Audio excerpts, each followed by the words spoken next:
Hey everybody, Nick Espinosa, your chief security fanatic here, and today we are actually talking about Twitter because everyone on Twitter, at least here in the United States, will now see fact checking.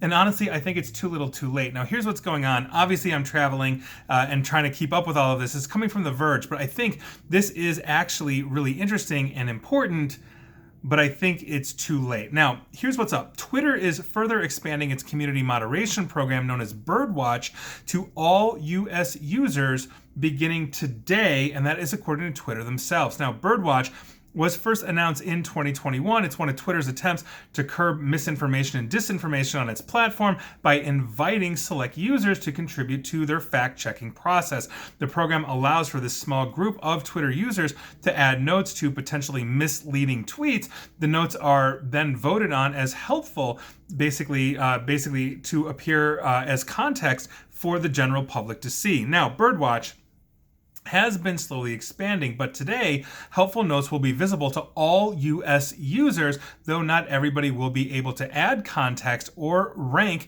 other contributions. In order for a note to appear on a tweet, it needs to be ranked as helpful by people who tend to disagree, basically in their previous Birdwatch votes.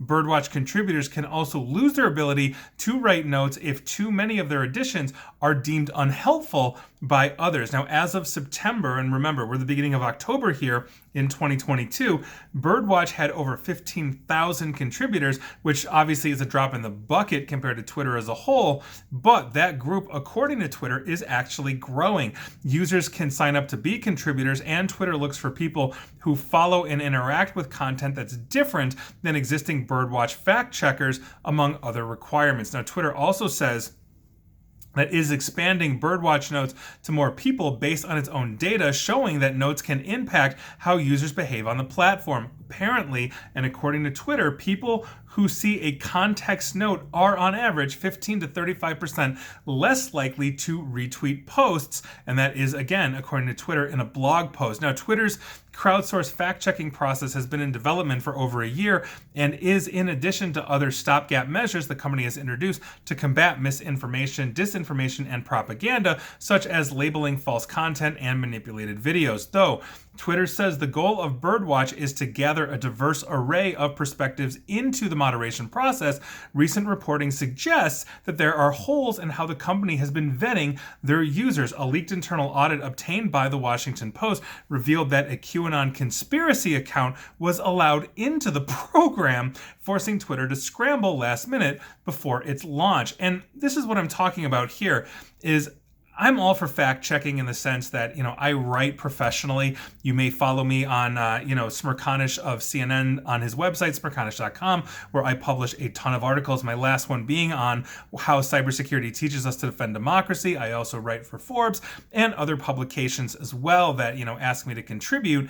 And I usually go through a fact-checking process. I usually have to be vetted, through editors or fact checkers to make sure that what I'm putting out is accurate. And this is something that I think happens over and over and over. But honestly, and I'm going to be honest here, a lot of that is irrelevant. And the reason why that's irrelevant is because a lot of people have simply made up their minds based on their political spectrum, based on their confirmation bias. And so if I say something like the election was stolen, there's going to be a whole bunch of people that say, Nick, you're an idiot, and here's why.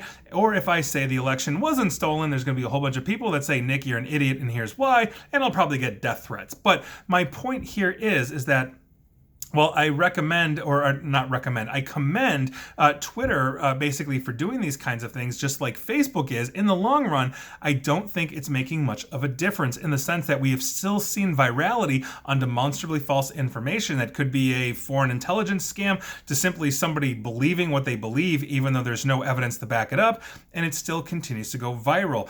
Personally and anecdotally, I've also seen, people on social media that say, well, yeah, like Facebook tells me this is, factually incorrect, but Facebook is BS. And there will be people that say, oh, yes, well, Twitter's fact checking is BS because, well, Twitter banned Trump and I love Trump, or Twitter banned XYZ, and I love XYZ. It's not just Trump, it could be others as well. This is my point, is the fact that we are so siloed into these spheres of influence in our lives, whether it's be social media, friends that post on social media, pundits we follow, the TV news stations that we watch, or the radio stations that we listen to, and on and on and on, that this, I think, simply is going to be irrelevant. They are saying that 15 to 35% look at this and refuse to tweet. Anytime I've ever posted something publicly and basically Twitter or Facebook or whoever says, hey, wait a second, this needs to be fact checked, I take a good hard look. But there are a lot of people out there that look at that and say, well, this is just complete BS because, Facebook clearly is in bed with the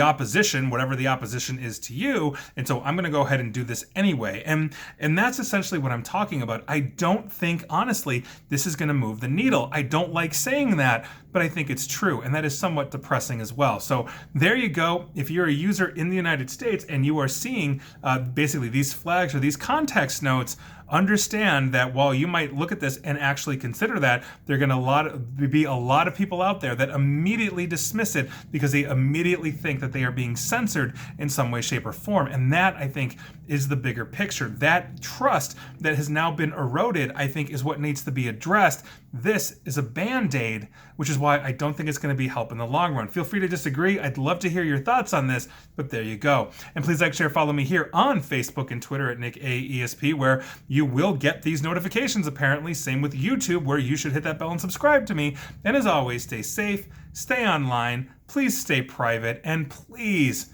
stay informed accurately. Thanks, everyone.